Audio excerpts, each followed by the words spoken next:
Welcome to Eden Equips, our podcast that shares real stories, practical tools, helping parents, carers and educators feel equipped in their journey of raising and supporting neurodivergent individuals and children and young people. So whether you are tuning in with a coffee, in the car, during a rare quiet moment, I am so glad you are here, and I am so glad Jude is here. Jude is joining us today, and honestly, we're truly delighted to have you, Jude.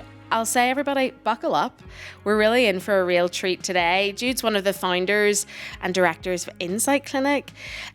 She is a chartered practitioner, psychologist, specialism in developmental, educational psychology, with over 15 years experience working in EA, independent practice, educational psychologist, and over 8 years experience in autism assessment.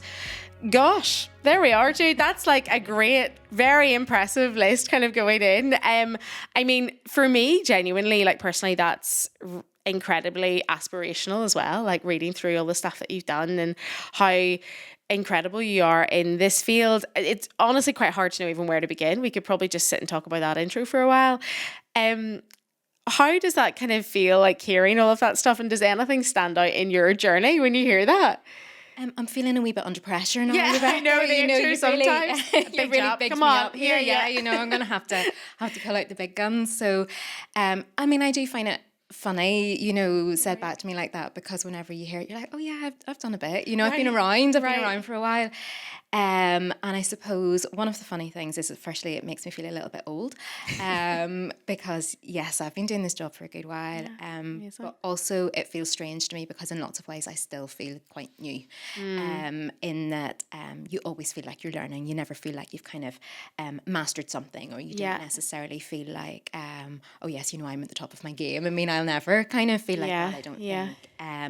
And I suppose that is one of the things that does stand out for me, first of all, to kind of challenge myself to say, well, look, I've done quite a lot. I do know what I'm doing most of the time, and I'm good at it, and to try and be confident in that, but also to always be conscious of always learning, always gathering new bits of information. And I think, I feel really privileged in the people that I work with, so the team that we have around us and also the clients that come to us, and that is what kind of keeps us kind of sharp. So the thing that stands out for me is, I suppose, that the journey is nowhere near finished yet, so that everybody that comes through our door teaches us something new, or every new person that joins our team gives me a new perspective, or challenges me a little bit in terms of even just simple things, how you say a thing, or what you communicate, or you learn little bits. Oh my gosh, you learn so much, don't you? And I think isn't that such a healthy approach to have in life, of being like, even though like listening and reading that, you're like, yeah, fair enough, I know my stuff, I've been here, I've been doing this, but having that perspective of also then going, I'm always learning, I will not know every single thing. And I think especially in this field, things are changing, developing so much and so quickly, that there is that beautiful opportunity to always learn from others too in those moments, and learn from like your team, which we'll definitely hear about. I think even like pulling from that, as you said, like things change and things grow and developed. One of the things I think will be interesting to hear from somebody who has an absolute wealth of experience in this field, you do often hear, and I wonder especially here in Northern Ireland, that phrase of nothing has changed, nothing ever will change. Like when I stepped out to do this, I remember a conversation I had with an individual in a school setting, and I was like, oh, I'm actually not going to be in this position anymore. I'm not doing this because I'm stepping out and starting needing full time. And the response was, well, good luck to that. I'm sure we'll see you back here very soon, because nothing ever changes in Northern Ireland, no matter how hard you try. And I was like, goodness me. What an encouragement, Rebecca. What a gorgeous encouragement. I felt really inspired. But that has kind of like sat with me a lot, and nearly in like my personality in like a fierce determination way. Like it's like that thing for me, if someone says you're not going to be able to do this, I say, it's a little challenge. Watch me, right? But I guess, how do you interpret that statement when you hear like, oh, here, well, nothing changes? I suppose some days it depends on the day you catch me, right? Okay, because there are days whenever it is tempting to feel like that, to kind of let that sit with you and think, oh, well, this is a bit bleak. Maybe you've heard bad opinion, or maybe, you know, you've had an experience that hasn't been great and you think, oh gosh, you know, like, what are we doing here? Everything is a bit stagnant. And yet there are other days whenever you just think, no, actually there is change. And I think, you know, if I think about, looking back 15 years ago, just even the way that conversations were had at the time, the language that was used, what we understood about autism. I mean, to be perfectly honest, that's night and day. It's not necessarily the case for everyone. You know, there's still a lot of work to be done. Yeah. Like, I feel like whenever I am in work and I'm talking to our team, or I'm talking to the families that we work with, or I'm talking to people like you, I'm just like, this is amazing. There's massive change. Right. You know, there is such an increase in understanding and just such an openness about that. And then I think, you know, listen, we're light years from where we were 15 years ago.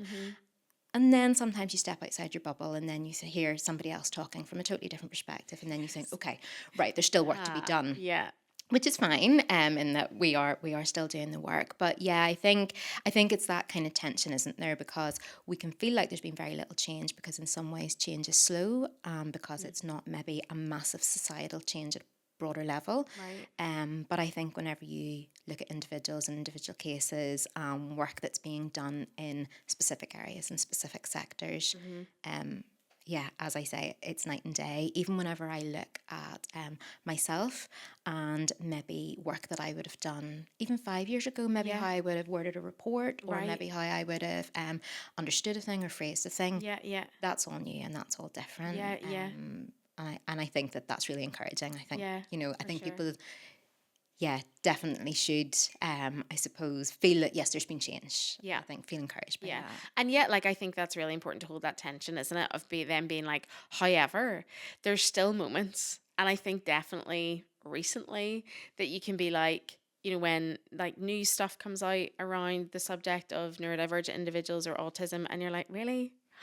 Really? Are we still having these conversations? So the tension, I guess, is there. Absolutely. And I think that's one of the things, actually, one of the things that has changed is, I think, how much autistic people are part of the conversation. There's still a long way to go on that, don't get me wrong, but that very much has changed. But yes, I think sometimes that's where then you see that perspective that you think, I can't believe other people still feel like that coming in. Because if you think about, I suppose, social media, and this is me, I'm flip-flopping a little bit here, but one of the things that I think has been really lovely to see develop over the last kind of 5 to 10 years is, as I say, autistic people being part of the conversation, and social media has really facilitated that. So we can sometimes vilify social media, but if we think about it as a platform for individuals or young people, it gives people a voice. So seeing people begin their advocacy journeys, or talk about their own experiences,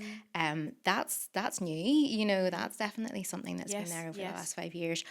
But I think the awareness around that then has led to, I suppose, sometimes other people having opportunities to express negative opinions. So you see this lovely piece of information from an autistic individual, and then sometimes you open the comment section and you think, okay, again, work to be done. And I that's a really beautiful kind of perspective on that as well. Like, because I've definitely seen that in terms of being able, like, autistic individuals having a platform in terms of like a really positive expression, the way that like feeling it can express and voice in those moments. Like, I think even with stuff in the news at the minute and recently, I guess, being able to then go, like, for me as well, rather than be like, what do I think of this? I'm like, no.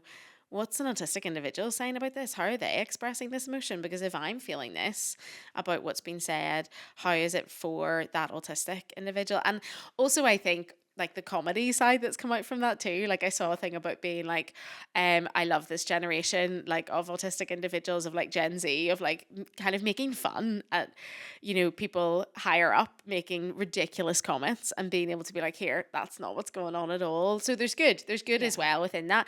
Listen, I think important too, before we kind of even go into that, tell me really briefly, just if someone's tuning in just to this episode, about Insight Clinic. So we mentioned that, director, founder. How would you sum up who you guys are? So we're an independent clinic, and it's myself and my colleague Lee who run that together. So Lee's a speech and language therapist, and I'm on the psychology side of things. And so what we do, I mean, we do a lot of assessment work. So we do assessment, we do therapeutic work. in and around autism, ADHD, learning differences, speech and language, and occupational therapy needs. So coordination and sensory differences. So yes, we do assessment work and we do support work. At the minute, we do a lot of assessment work. There's massive demand for that. Yes. And I think the thing that we are trying to push forward is what comes after that. So the support. So that's the bit, that's growing.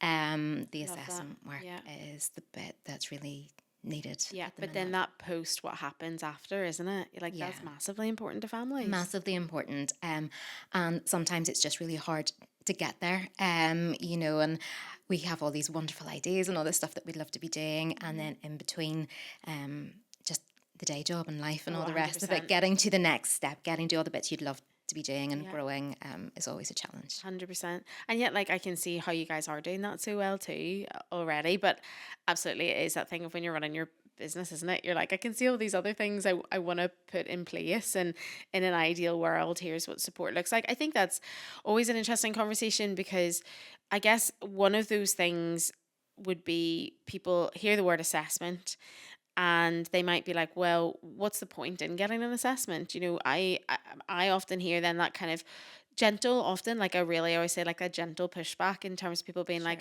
well, will it change anything? Is it not just labeling my young person and child? Is it going to put them in a box?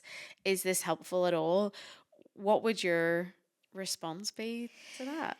Yeah, I mean the labels conversation always throws me slightly in that, I mean, it happens all the time, you know, so it shouldn't surprise me. It shouldn't surprise me anymore. But I suppose whenever we think about label and maybe not being that overly keen to label, it's only really a thing if you feel that label comes with negativity, you know. So that's, for me, whenever we refer to it as a label, there's definitely an undercurrent of negativity, whether that's intentional or not. I think, you know, with the best will in the world, we have to say that, because if you think about other ways in which you describe yourself, you wouldn't consider that to be a label. So if I think about, you know, who am I? You know, I'm a woman, I'm a psychologist, I'm a mother, you know, that's just who I am. It's not a label.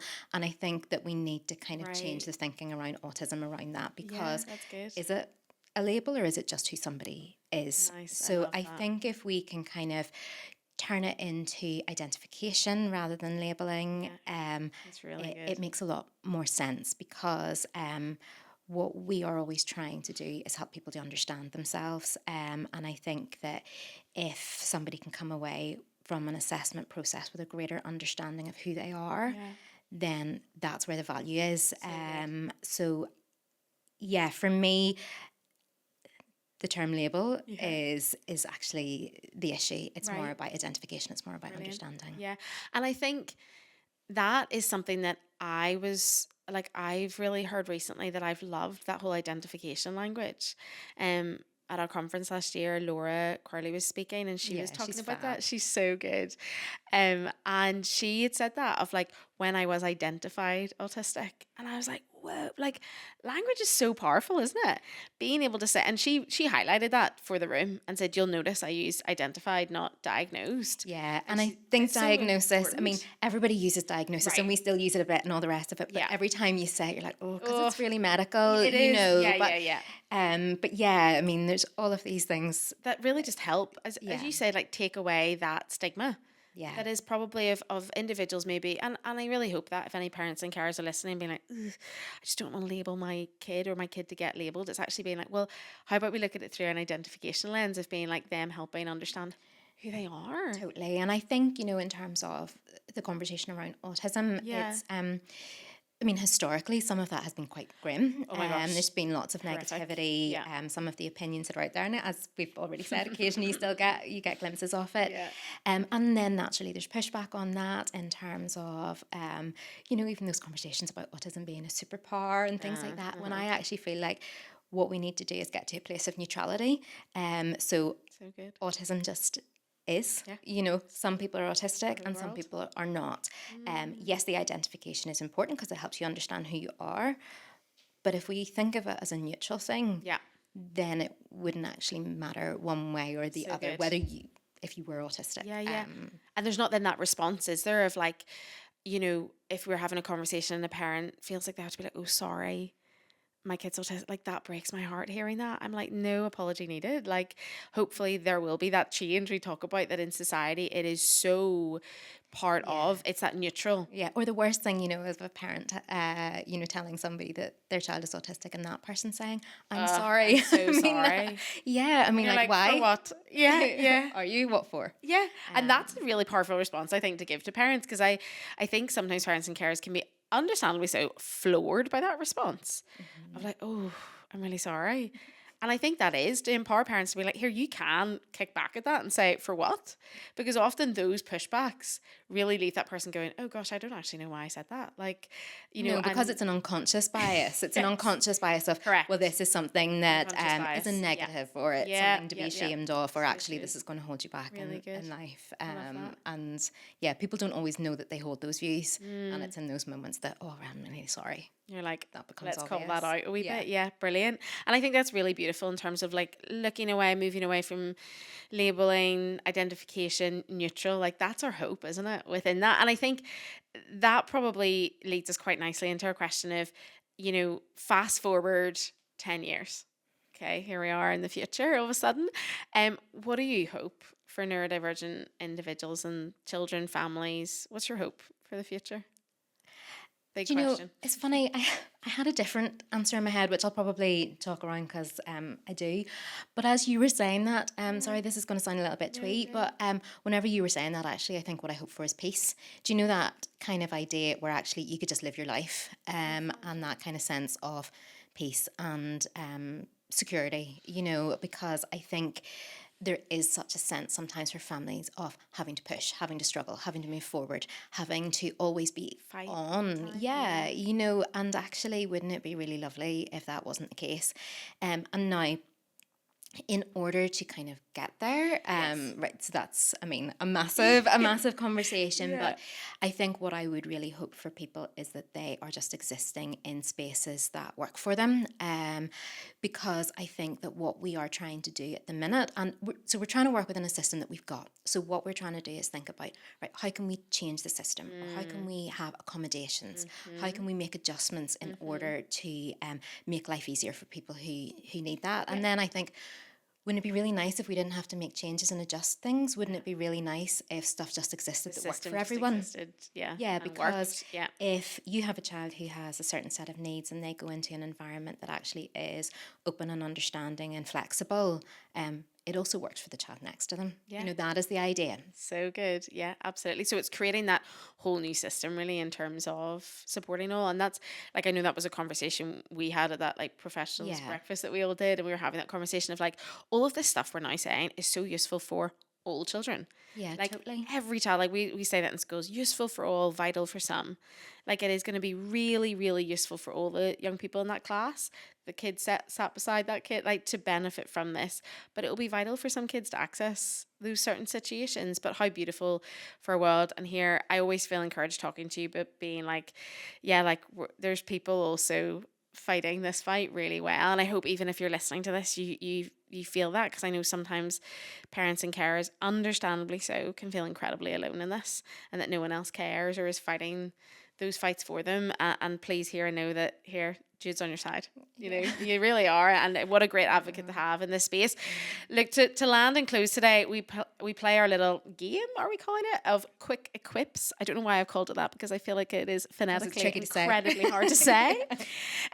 So rapid fire, rapid being the loose term here for me when I'm chatting, but one resource or tool that you love. So one that I love is the Autism Understood website. So it's a great resource for autistic young people. It is created in conjunction with autistic young people and autistic adults, and it's just a really, really good source of accessible, high quality information that just provides information about assessment, autistic differences, autistic supports, and those sorts of things from a really autismunderstood.org. I think it's .org. But you'll find it. It's good. Yeah, exactly. We like it. We'll link it. Good will do the work. Brilliant. I really, really love that. What about a mindset that helps you? So a mindset that helps me, I think, is always trying to step outside my own mindset. This is how I understand the world. These are my experience. This is how something feels like for me. And also then being able to say, that's not necessarily the same for everybody else. Okay, so somebody else might Really come into the important same one, Jude. situation as me and Yes. experience it differently. And can interpret that completely differently and experience it completely differently. And how beautiful if we all kind of remembered that, walking into certain situations and meetings and being like, this person might be interpreting a situation completely differently to how I'm stepping into it. And that whole question, isn't it, of like, what does this look like for you? Or how are you finding this right now? You know, to be able to hear that. How important. Piece of advice. What one piece out of all that knowledge in there, Jade? How long have we got? How long have we got, Rebecca? I think one thing, a piece of advice to everybody is sometimes maybe don't be defensive. So I think, I don't know why this has been on my mind recently, but I think sometimes as professionals, sometimes, you know, even as parents or teachers or whatever, that idea that people do have different perspectives. And when you get pushback, sometimes you can feel a bit defensive. So like, you know, I feel like sometimes I get, you know, like I'm busy, I'm trying my best, I've got 100 things to do. And then maybe you don't get 100% right and you get a little bit of pushback. Don't be defensive. Listen to that and think, what could I have done better? And how could I do that better the next time? Yeah, really good. And what a good general piece of advice in life, isn't it? Of like not being defensive in general day-to-day conversations. Yeah, because somebody who challenges you is not necessarily out to get you. They just might have something that you could learn from. So good. Get that. Like, that is great. We'll put that in a clip. That's that's going to be like played over and over. Brilliant. Jude, listen, thank you so much. Honestly, it has been a joy. And, you know, we could sit here for hours and hours on end. Absolutely. And, we'll do it sometime. Dissect everything. Yes, absolutely we will. And I hope you guys have really enjoyed it, that something's inspired you, sparks a new idea. And I think ultimately just reminds you that you're not alone on this journey, and that you've been encouraged by some stuff that has been chatted about today, and Jude's fantastic perspective in all of this. So thank you so much for being with us today. It's been lovely. Thank you.